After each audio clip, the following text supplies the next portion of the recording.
Blog Talk Radio.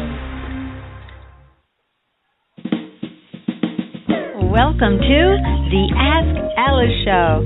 Every Wednesday at 8 p.m. Eastern Time, your host, Alice Badler, answers everyday questions with her unpredictable, interactive, spontaneous, and engaging style.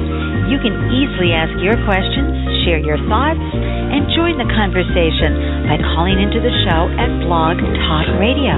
Alice is waiting for you. From the smallest things to the deeply profound, the Ask Alice Show is the place to ask your questions and get real answers. Here's your host, Alice Badler. Well, hello, everyone. Welcome. I am so excited to have you all here with me tonight. It's always such a pleasure to interact with you. So for our callers, please press 1 on your phone to get into the queue if you'd like to talk to me. I would love to hear your voices. Don't be shy. And now, I'd like to talk to you for a few minutes about something I came across this week. I was reading a little blurb about a woman. She wrote that throughout her day, whenever something nice happened to her, or a flashback to a wonderful memory, she would write it down on a little piece of paper and put it in a jar.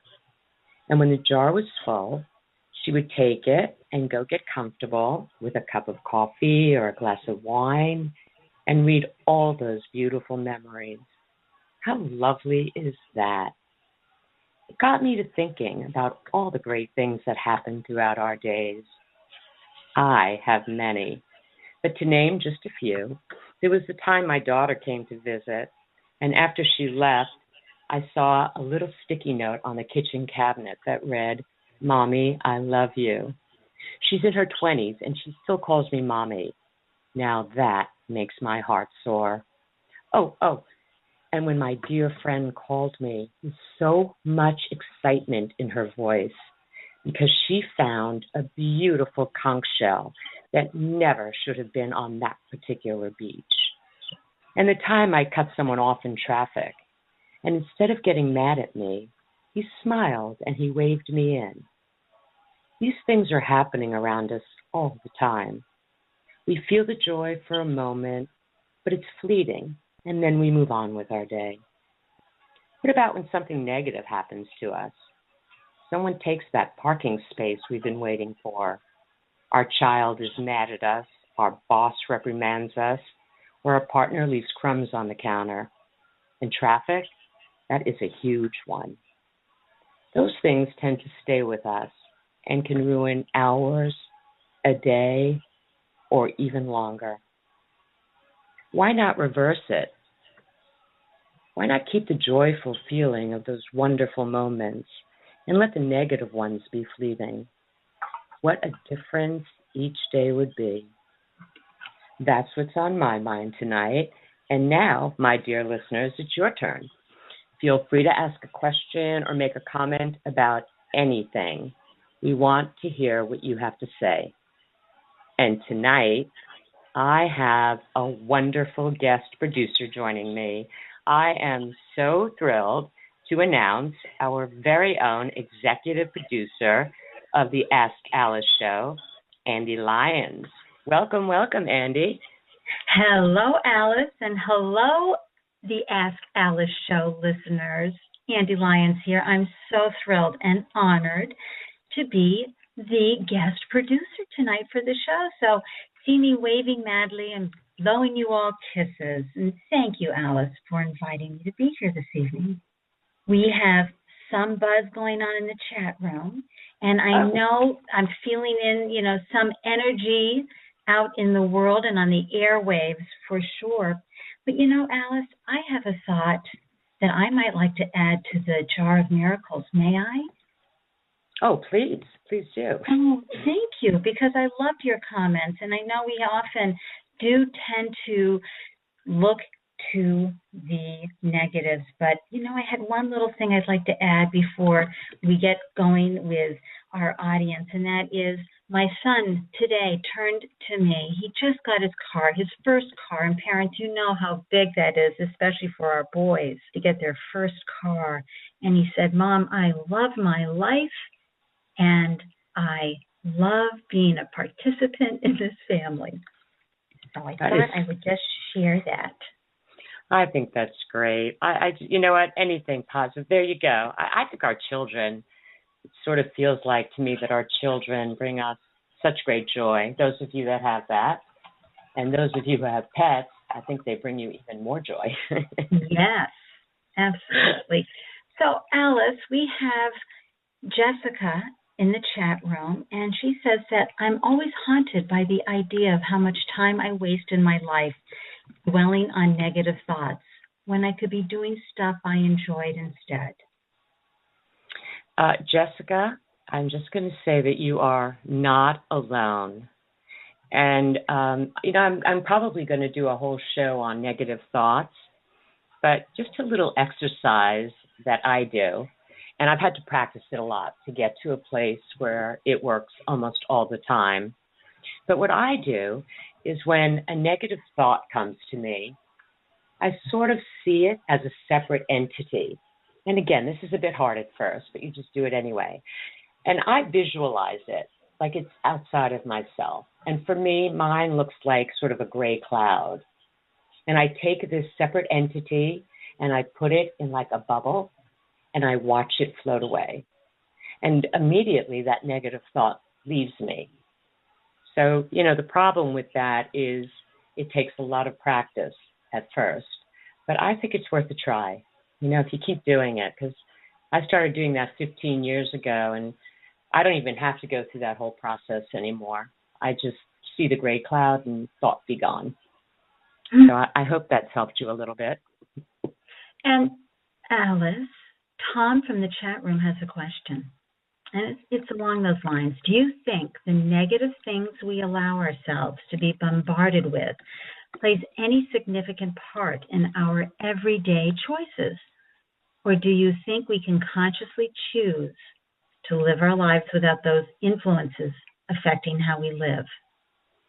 Well, I absolutely believe that whatever is in our minds affects our choices. If one of the things that happens is the more we think about something, the more ingrained it becomes in our subconscious. So we're not even aware. The stories we tell ourselves, even something simple. Every day you're mad at the traffic. That is so ingrained in your head that it just becomes, that's where road rage comes from. It just becomes so ingrained. So we have to make those choices. And that's why I like the exercise of getting rid of negative thoughts, because it's a great way to start, is to just pay attention. And when you have a negative thought, the more you practice getting rid of any negative thought, all negative thoughts, the more your subconscious gets used to not having negative thoughts. Because when I first started doing that, I noticed, oh God, I must have had 15 negative thoughts a minute. I kid you not. And as I practiced and practiced, I started knowing maybe I got one a minute, whatever. I don't even know if I have one or two a day anymore. I've trained my subconscious mind to just not feel that feeling, to just not see that so much. So absolutely, we have choice. It's just that's what I call the inner work. Was it hard in the beginning, Alice, to train your mind like that? It's very hard, and there's a lot of different practices. I think as we move forward week after week in this show, and we talk about different things, everything that you choose to practice, I want to say it's very challenging. I don't like to use the word hard, but each thing is very challenging, because what happens, and we'll take negative thoughts because that's what we're talking about, is it makes you have to pay attention, like almost every second, to everything you're thinking. So at the beginning, I think the first week, I thought I was going to lose my mind, because I was so aware of every negative thought. And I actually wanted to stop. I wanted to stop doing it. but I couldn't because I was aware that there was a rainbow at the end of that tunnel. Because I learned this from actually reading a book, or I don't remember where it came from now. So I just kept doing it. And, I just noticed, first of all, it took me a while just to get used to the whole idea of thinking of my thought as a separate entity and putting it in the bubble and watching it float away. That probably alone took a week. And I just kept noticing every month. I just had less and less negative thoughts. And when one would come to me, I just saw the gray cloud and it would float away on its own. I mean, I have to do almost nothing anymore because, of course, I am just a mere mortal and negative thoughts do come to me, but I can get rid of them so quickly now. So it's definitely worth the work, but it takes a long time and it takes a lot of practice and paying attention. Well, Tom had the response to your answer, which is yes. We dwell on it without realizing it, and that's our negative memories. Yeah, and then Jessica made a comment as well, which I think is something I know you'll love. I'm keeping a jar of memories, which I'll open on December 31. Oh, I love that. Sort of a great way to end the year and start the new year. I think that's really, really grand. And, it's interesting just to sort of stay a little bit with Tom's comment about, how things bombard us and do they affect our choices and all of that. They really do. I mean, I've noticed in the world that people tend to blame things outside of themselves, for stuff. And stuff happens to them. Ande, you actually had a really great quote. What was your quote on Facebook the other day? Oh, it's my famous quote, everybody. And it's something I really believe in. Life happens for you, not to you. Every event brings you into a deeper relationship with your beloved self and your beloved life. I love that.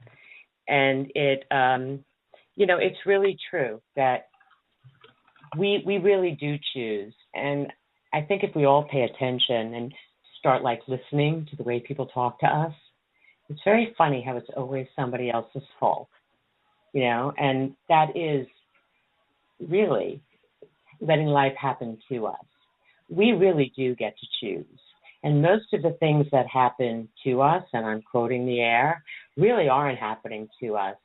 We've really chosen to allow ourselves to feel bad about that, have a negative thought about that, allow that to happen to us. So, if we start taking ownership for those things, it's very interesting how you'll notice a shift inside your head. And when you change the way you view the world, a very interesting thing happens. The world around you really changes. Because when you change the way you view the world, you behave differently. And so people treat you differently. And, I just think that's really cool. I'm wondering, too, Alice, if one seeks inspiration, if one seeks the positive, and that's not being, hiding your head in the sand. You see what's going on in the world, you know what's going on, but you're choosing to see it with love and compassion, perhaps, instead of negativity. What do you think about that? Well, that's actually, very true. I think that's, another thing that's true. When, instead of getting mad, I think that's what you're sort of getting at. Instead of getting angry at someone, even if we have to let them go out of our lives or we have to set boundaries, whatever we have to do, when we have love and compassion in our heart about it, it's just, for us, it's a different feeling. And that gets ingrained in our subconscious, too, because that's how we're feeling. Even right. Taking, the traffic as an example.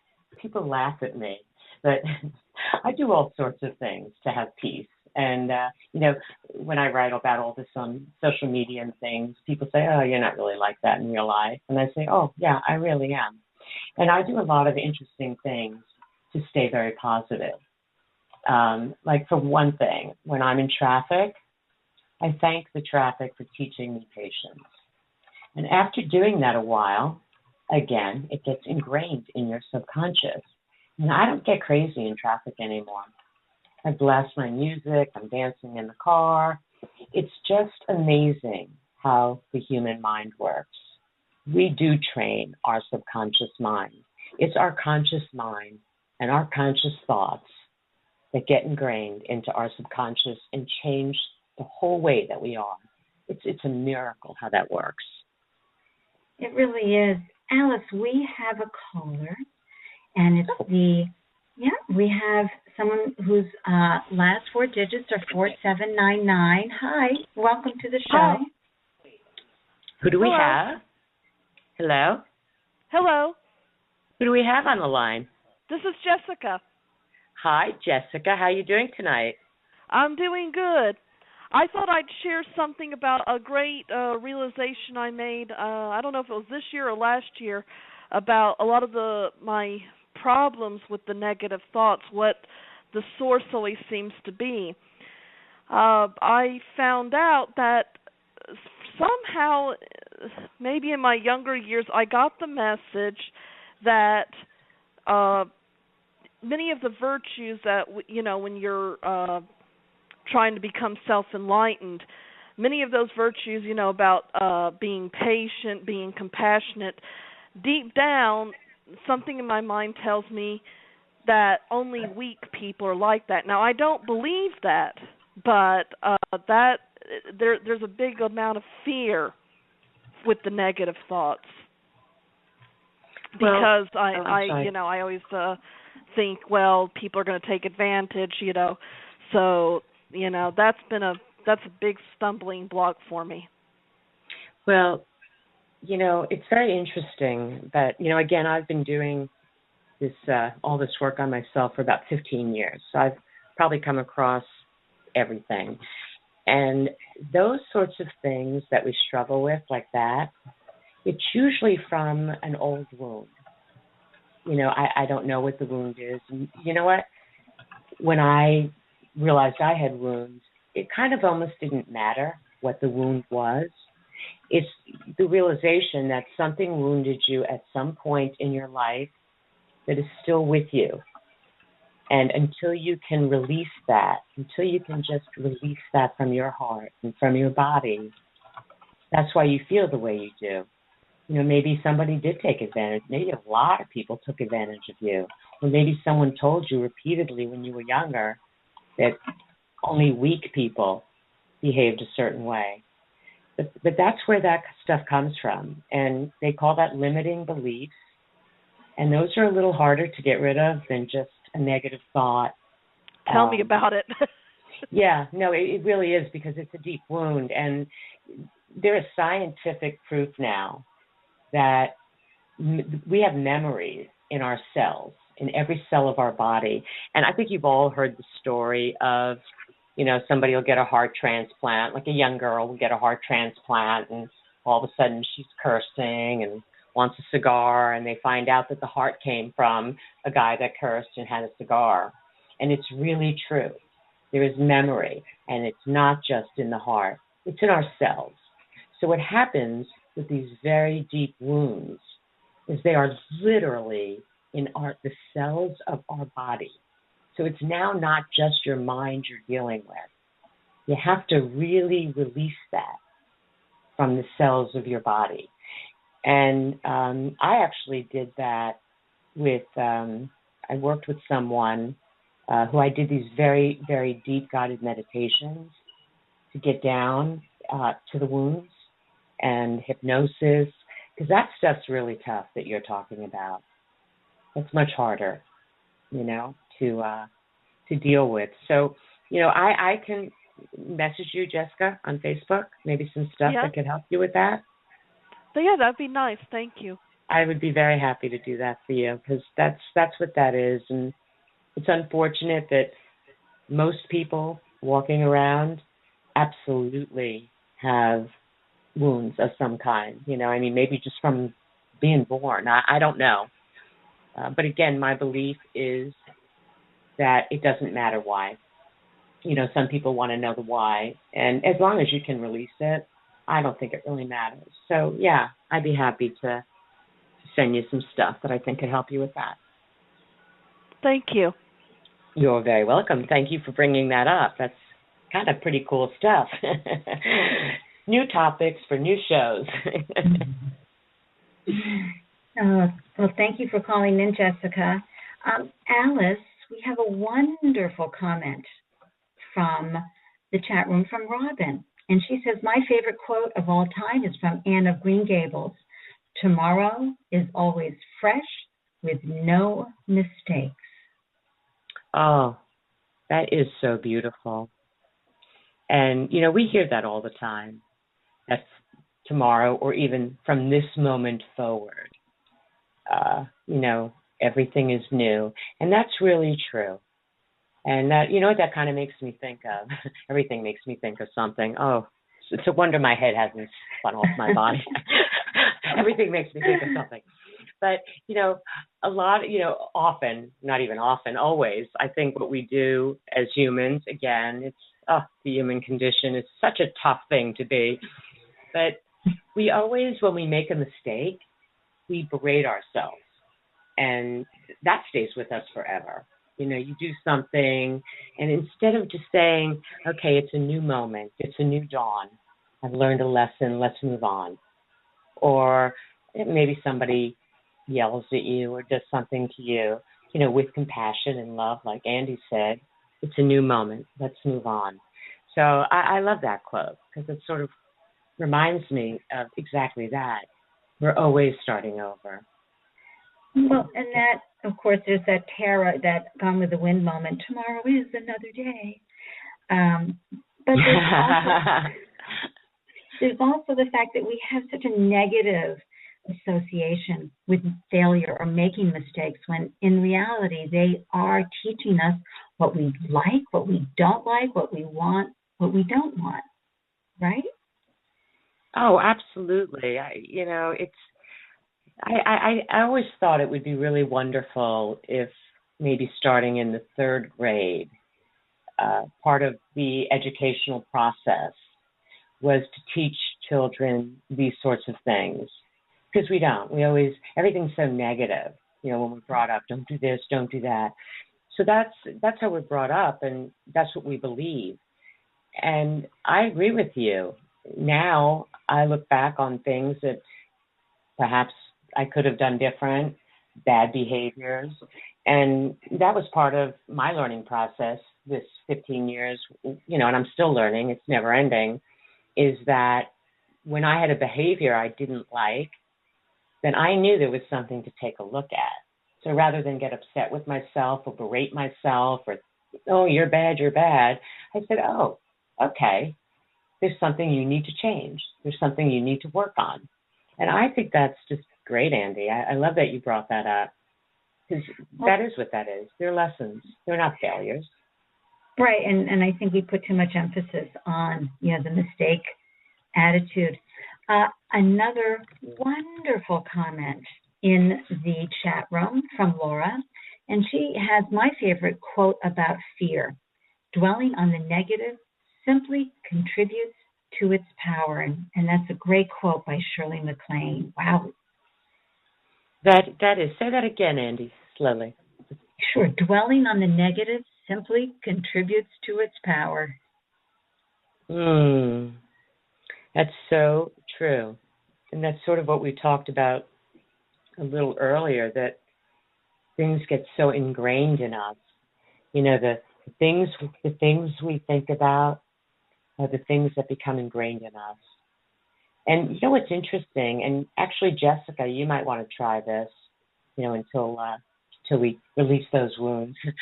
Something someone else had told me is what they do is when they have a negative thought, they just immediately replace it. They start to think of something positive. And it doesn't have to be that you're turning that negative thought necessarily into a positive thought, just to think of something that makes them happy. And that helps them get rid of negative thoughts. Because, again, we just keep telling ourselves these stories over and over again, and then that becomes who we are in the world.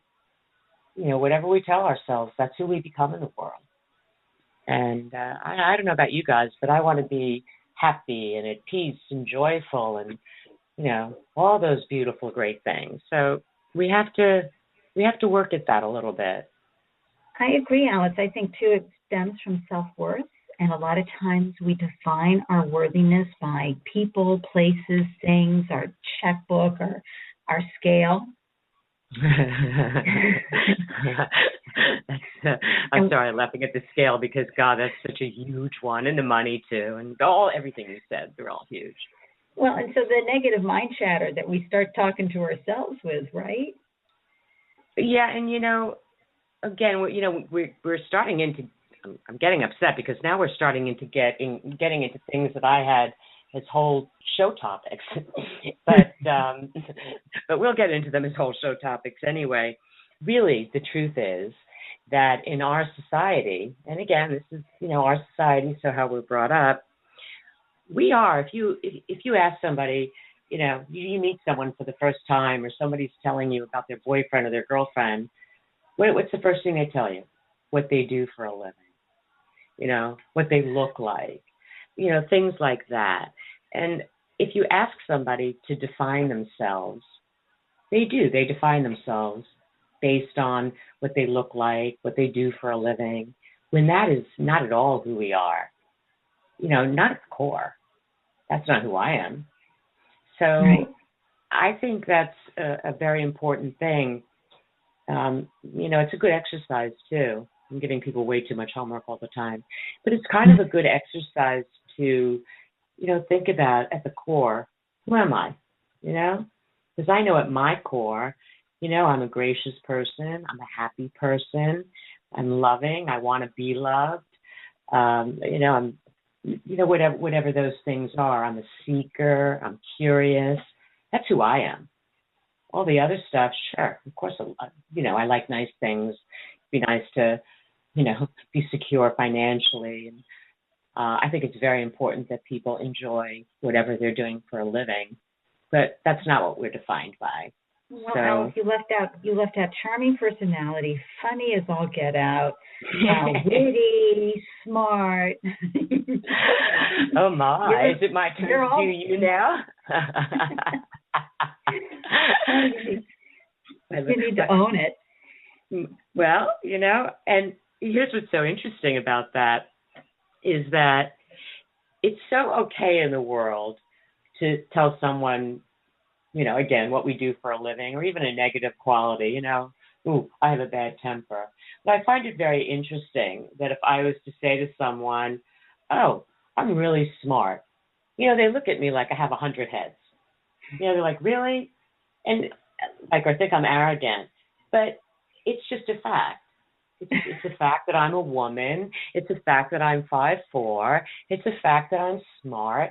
It's so interesting the way our society thinks about when we say positive things about ourselves.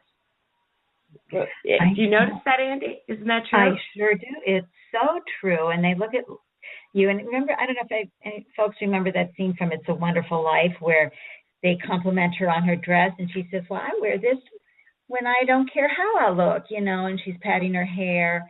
We always do these self-deprecating remarks about ourselves instead of saying thank you. And yes, I feel great, I look great, and so do you, and it's a great day. But instead we feel we have to come back with some sarcastic remark about ourselves. It's hard to take the compliment. It's so funny you said that because a while ago with clothes and women, it's so funny. When you tell a woman you like her dress, a lot of women say thank you. But a lot of women say, oh, this old thing. But I never think like anyone else. Right, Ande? That's right. I have like a whole different thought process than the rest of the world. But a long time ago, I realized, well, if somebody tells me they like my dress, why am I thanking them? I didn't make the dress. Somebody else made this dress.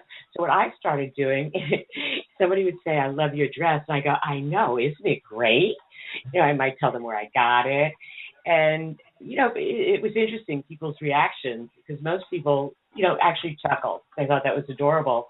And they might even say to me, that's an interesting comment. And I would say, well, I didn't make the dress, thank you to the person who made it. That's right. And the dress isn't you. You were just smart enough to choose that dress. Yeah, well, I guess thank you for that. But yeah, I do that a lot. You have a great haircut. Oh, thank you. This is great, girl. Or I say, yeah, you need to go to this girl. I always sort of like to give, the kudos to the, why am I, well, it's not about me. I didn't do it. I'm just the lucky person that's getting to wear it. And they're lucky to see you in it. I just have to say, Alex, because oh God, my biggest fan here. I feel the same about you. Oh, thank you. Mutual love fest going on here. And I trust that what you're saying is true. Yet I know in the chat room, folks are going back and forth. It's a wonderful dynamic talking about trusting people. And, where does that come from? Where do we learn that trust is, where it comes from, and how do we do that? So, Alice, share. Well, I think, again, all of these things come from something that we learned along the path of life. If we have fear, fear is actually a huge one, because you could have fear of so many things. But if you don't trust, in general, anybody, then I would have to say that you've come across a lot of people that did things to you. And that's a deep wound again. That's something you've got to release. You've really got to work on that, because that's not the truth, by the way. Most of the things that we believe, negative things that we believe, are not the truth. There are perception. There are reality, so they feel like the truth, but they're not the truth. The truth is that, yeah, you know what? I trust everyone until they prove untrustworthy. And you bet I've come across some untrustworthy people, but mostly not. Mostly I attract people that are trustworthy, because that's what I'm putting out into the world. And when I come across someone who does something to prove they're untrustworthy, guess what I do? I get rid of them. I do.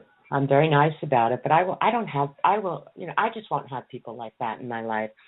So trust, fear, jealousy, all of those, which are probably guilt, those are probably the worst emotions a human can feel. You can actually get physically ill. You could get cancer if you go through life feeling those emotions deeply. So it's really, really important to find a way out of that.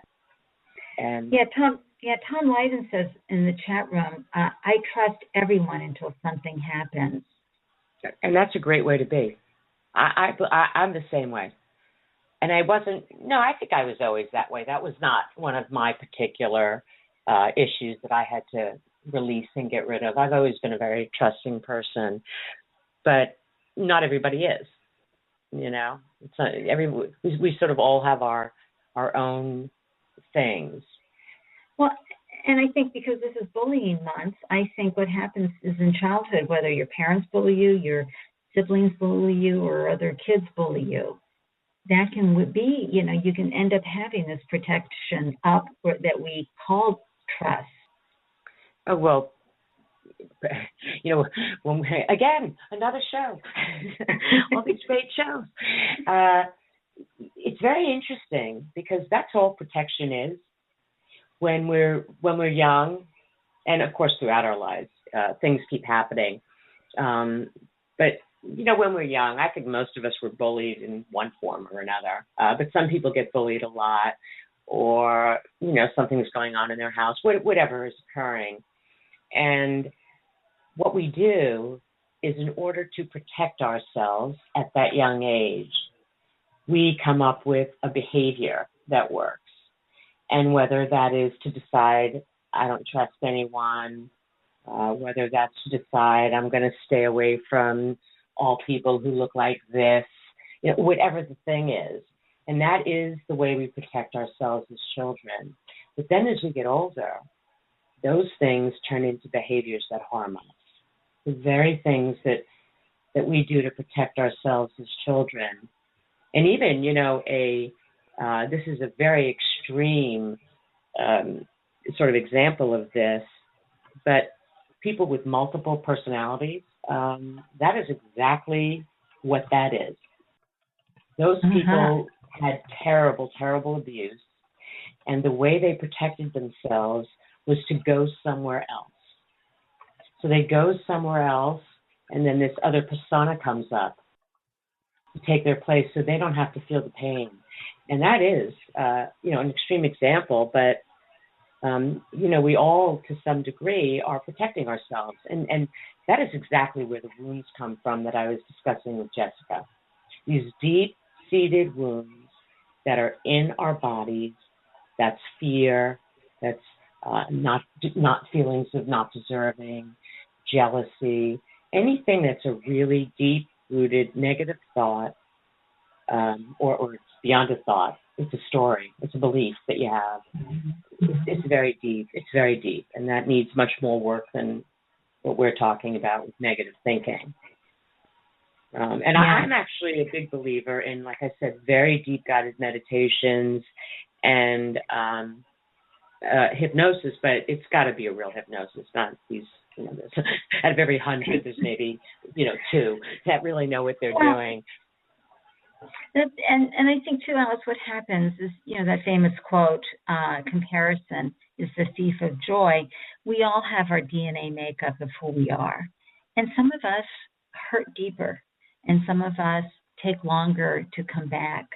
And some of us, just don't have, we have a more, fragile way of being humans. There's no good or bad. It's just how we are. And I think, coming from a Yankee family, it was always stiff upper lip. I didn't have a stiff upper lip. Oh. You've gotten tougher, Andy. I didn't know you then. But, you brought up something that is really very important. Again, we label, that's what we do. We label everything. So it's good or it's bad. And it's not good or it's bad. Nothing's good or bad. It just is. So it seems good or bad to me. I might, behave in a way that feels really ugly to me. So in my head, I did something bad. But it's not bad. It's just, I have to take a look at that.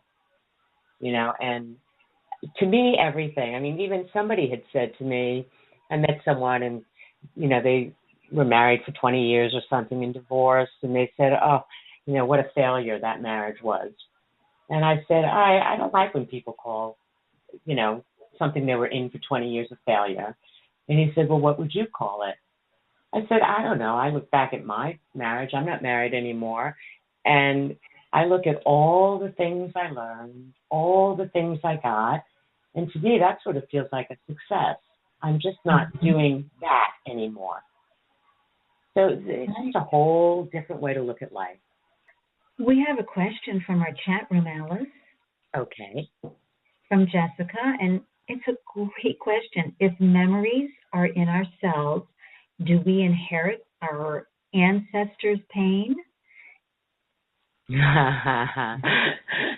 Jessica's getting into some deep stuff here, and I just want to remind everyone that some of the things that I know is from doing tremendous amounts of research, and so scientifically proven. Some of it's not, but it works. And when we're getting into some of this stuff, like inheriting our ancestors' pain, I think what you're now asking is my opinion. So it might be my truth, but it's not maybe the truth. Somebody else might have a different truth. So I can only give my opinion. But when we're talking about memories in our cells, that's the same thing we were talking about earlier, that it has been proven that every cell in our body has memory. So the memories from our past are deeply ingrained in us, bad ones and good ones. So, when you meet someone who really is very happy and at peace and just that way for no reason because they probably had a ton of amazing things happen in their life, what I'm thinking are memories that are ingrained in their cells.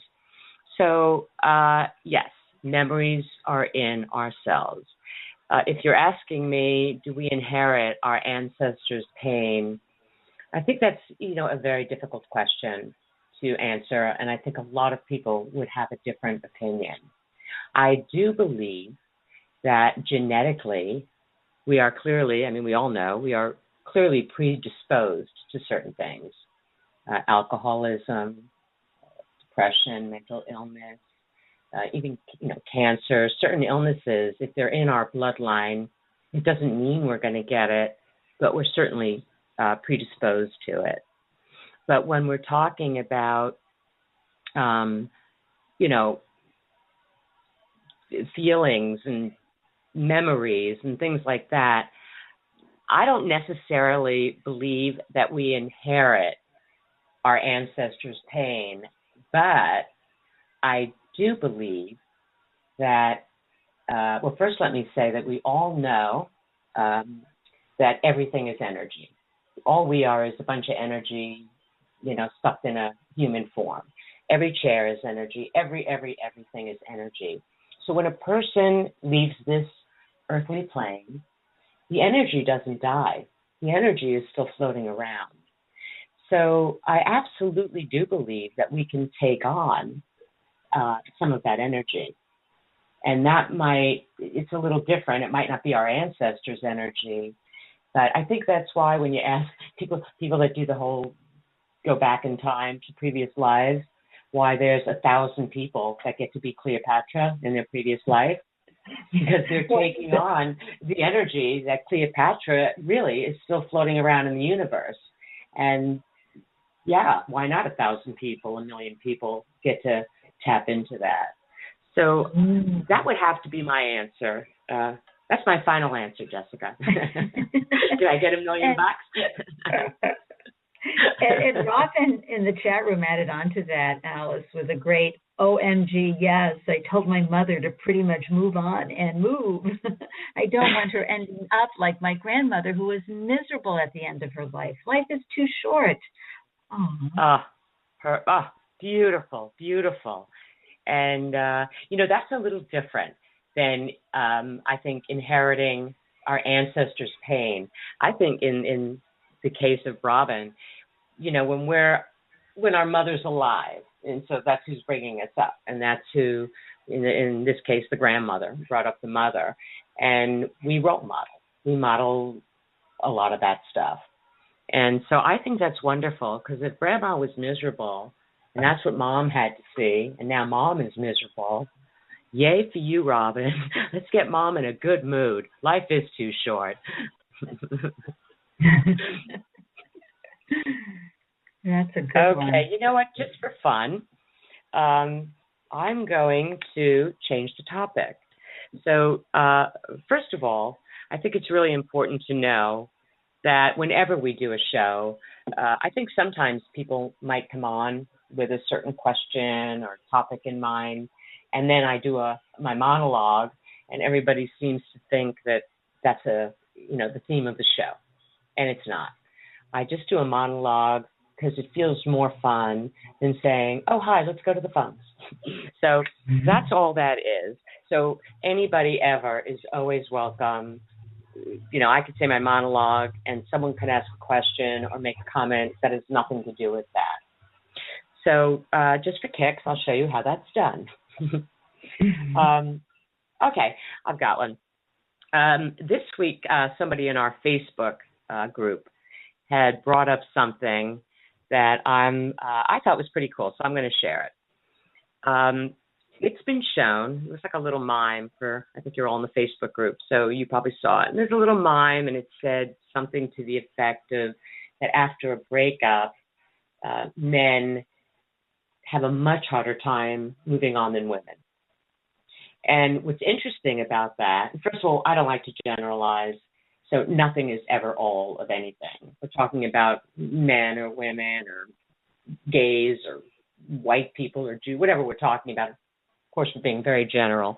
So I would say that most men absolutely have a much harder time moving on. I have seen this. I am the great seeker. I research. A person can't talk to me without me knowing their entire life story by the time they're done. In the bathroom. Yeah, I'm in a restaurant. I go into the bathroom and someone's putting on lipstick. I know her whole life story. I'm terrible. But I am. I'm the seeker. So I've realized from talking to a lot of men and women and the experiences of my friends and my own, the pain is equally as deep. But I also want to say that I think when we're younger, like in our teens and our 20s, that maybe that's not quite the case. Maybe as we get older. But I absolutely see that women, again, most women, even when they're still feeling uncomfortable and they're not feeling good, they can still date and kind of get back into the game, and maybe someone else can win their heart. And men really have a very hard time with that. And if nobody has a comment, I can actually share kind of an interesting story. But if someone has a comment about that, they get to go first. No comments other than my own, and that has been, this Friday it will have been 30 years since I had that experience myself, because I had my first date with my darling man 30 years ago. But what I know, like you, Alice, as an observer, it is, women feel it so much deeper on a biological level. I mean, they feel it in their hearts and their souls, whereas men have what I would call sorrow. And it lasts longer. They don't process it. And in a home full of men, 2 boys and a husband, I'm always being criticized, like, what's with you and the emotions? In, out, quick, this way, that way. I think that's why women tend to feel the pain deeper, but then they move through it. It's more liquid for them than the guy. That makes a lot of sense, because, a lot of, typically guys are brought up to stuff their thoughts and feelings. And that actually made me think of something very interesting, is that I notice that women, because there's sort of a grief cycle that we all go through. First, you go through the deep sorrow, the pain. You probably stalk the person, call them, and do all that kinds of crazy stuff. And then you get into anger, and then from anger, you get into acceptance and whatever. And I find this also interesting from just people I've spoken to. I find that women, again, more than men, not all women, but more often than men, I see women can't get out of the anger stage. So I've actually met women who it's like 15 years later, and they are still so angry, like 15 years later. So they cannot move on because they're so stuck in anger. And I knew someone like that, and I said to her, what's so sad about that is your ex-husband is now married to this beautiful woman who he's madly in love with and has 2 other kids, and look at all the power you give him. He doesn't care. He's not thinking about you, and you're still thinking about him 15 years later. So I find that rather interesting as well. And you were going to tell a little story, I think, of what you've observed too, as far as men taking longer. Well, I was going to tell a little personal story that I just found really interesting that I thought I'd share. As we were talking, I was thinking about this. I was dating a guy, and he was starting to fall for me. And then I could feel that he sort of stepped back, from the relationship. So I asked him why, and it was very interesting. He said to me, he admitted he was starting to fall for me.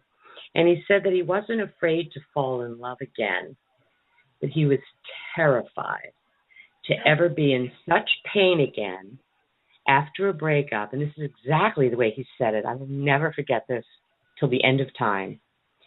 He said he is terrified of ever finding himself in the fetal position for months and months on end. And that's the reason he couldn't fall again, or wasn't ready to fall again, because he was so afraid of the pain. And that just is kind of what we're talking about. What did you say to that, Alice? I mean, how do you respond to that? Well, that was hard. I understood, and I told him that I did. I totally understood. And of course, I couldn't ever promise him that I would never hurt him like that. I mean, we can never even when we get married and when people get divorced, it's very unfortunate, but even a promise is never really a promise of a future. So we did date. We stayed together for a while, but the truth was he was never going to allow himself to fall madly in love with me. So I did end that relationship, because we were together about a year, and I just knew he couldn't. He wasn't ready. And that was a while ago. I'm thinking that he got through that and probably got ready eventually. But that's what proved to me that, if that was a woman and she was starting to, and he didn't do anything, by the way, to make me mistrust him. Mm-hmm. Or I didn't do anything. Let's do it the other way around. I did nothing. It wasn't about me. It was about him. And I really do believe that if the tables were turned, even if I still felt a little discomfort, or maybe even still wasn't quite over my last love, if I started to feel that happen, I'd let it happen. So I think that's exactly what that quote was about that we were reading. That I think women are more apt to open their heart even while it's still hurting. Yeah, and in the chat room, different comments are bouncing around. Tom says that men are needy, in his opinion, and Jessica says, but do women have an advantage because we were brought up to expect to be left, to be treated as a lesser person, etc. Men are raised to be in control. And then we have another comment, so you share. Okay. Well, and Laura says, I find it difficult to believe men have a harder time, since in most couples, I notice the man who leaves, not the woman. So different points of view there. Well, obviously different points of view, because we only know what we see in the world, right? I mean, we only know from our own experiences, from our own friends.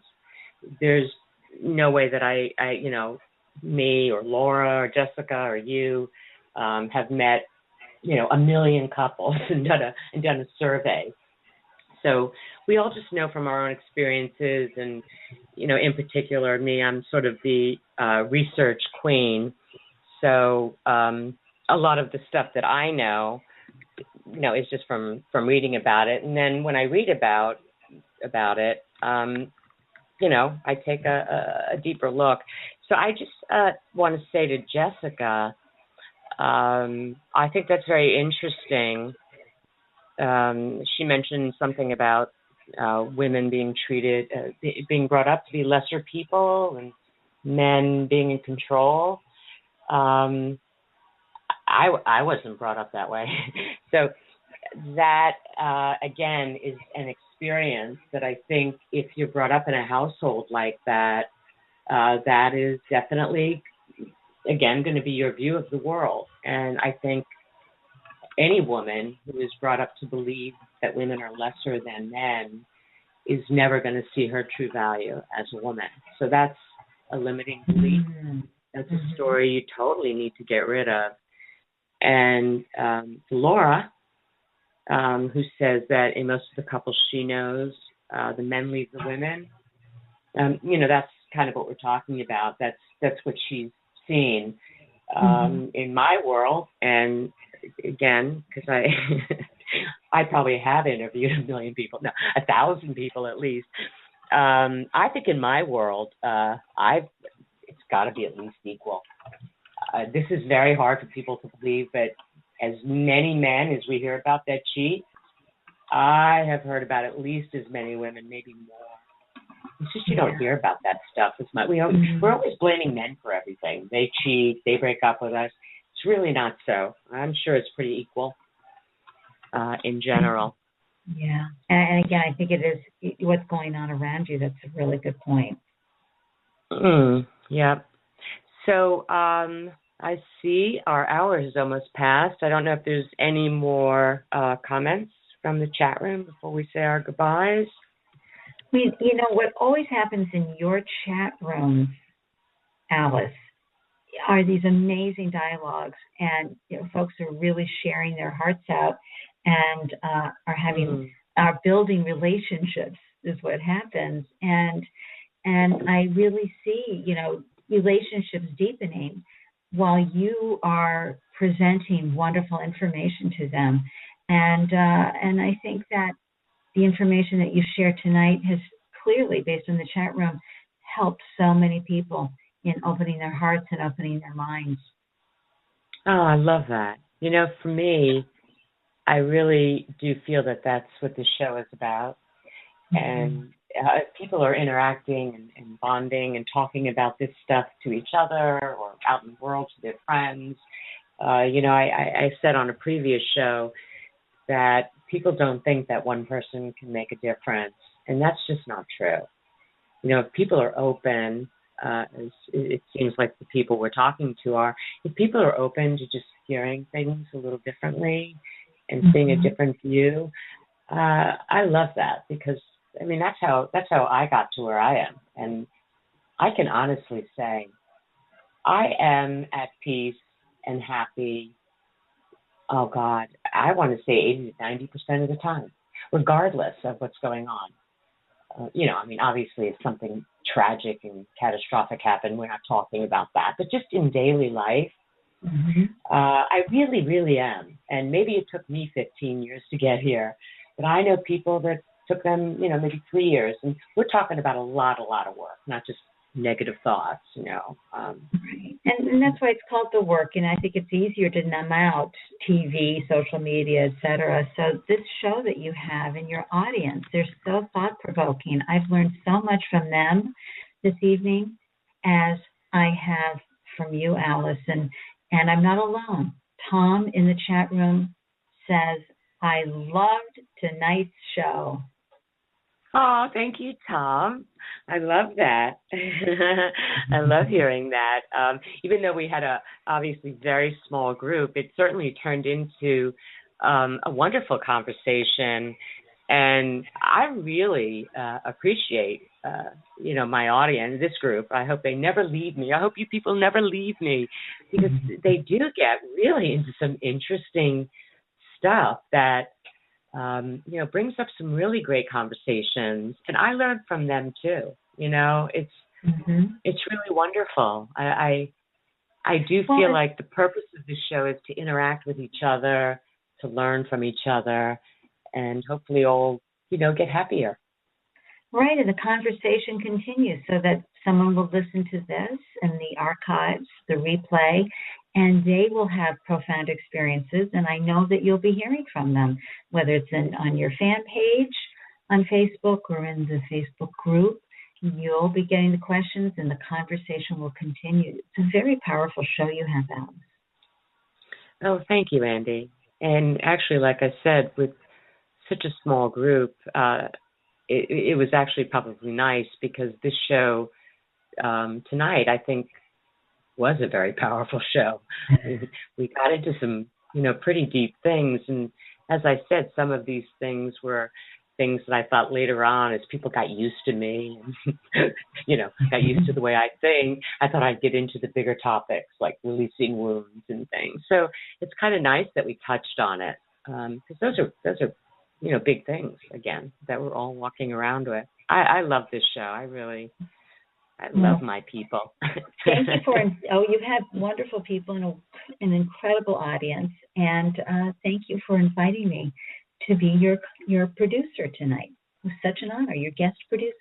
Thank you, Ande. I'm really excited that you agreed to do it, because I know this is not what you do for a living, but you're actually wonderful at it. But I know that you do a lot of interviews, and you've been interviewed, so you're a natural. But I really do love want you, Alice at Badler. I love you, love you, love you. So, and I'm a huge fan myself. Well, that's why you did this for me. I don't really see that. I have a feeling you wouldn't do this for too many people in the world. So I really do appreciate it, Ande. And just, to you guys that did come on, I do want to tell you how much I appreciate you. I probably tell you all the time, but I really, really, really do. I mean, there is no show without an audience. There's just no show. So I really love you all. And in closing, and I'll just get back to the monologue for a second. I really, first of all, I hope to see you again next week. And I want to wish you some very, very happy, in fact, many, many happy moments. Let's get rid of that negative stuff and really hold on to the cool stuff. You think so, Ande? I think so, too. And as Jessica in the chat room says, well, I'm seeing new parts of Alice on this. So I'm sure. Good parts? We say scary parts? Or we don't like to use the good or bad word. No, we're not judging. Well, I'm going to take that as a compliment, whether she meant it that way or not, because that's how I view the world. So with that, my lovelies, I really appreciate your being here, and we'll wrap it up, and we'll see you next week. Wonderful. Thank you again, Alice, for having me. Oh, thank you, Ande. And thanks, everybody. Thank you for tuning in to another lively conversation on the Ask Alice Show. Alice loves to connect with her listeners, so please join the Ask Alice Show Facebook group, where you can keep the conversation going and post questions for future shows. And be sure to stay tuned in to the show by clicking the follow button right here on Blog Talk Radio, and by subscribing to the Ask Alice Show YouTube channel. If you have a high-quality product or service you'd like to advertise with the Ask Alice Show audience, please email Alice's assistant, Rachel, at info@askalishshow.com. Until next Wednesday at 8 p.m. Eastern Time, keep asking those questions.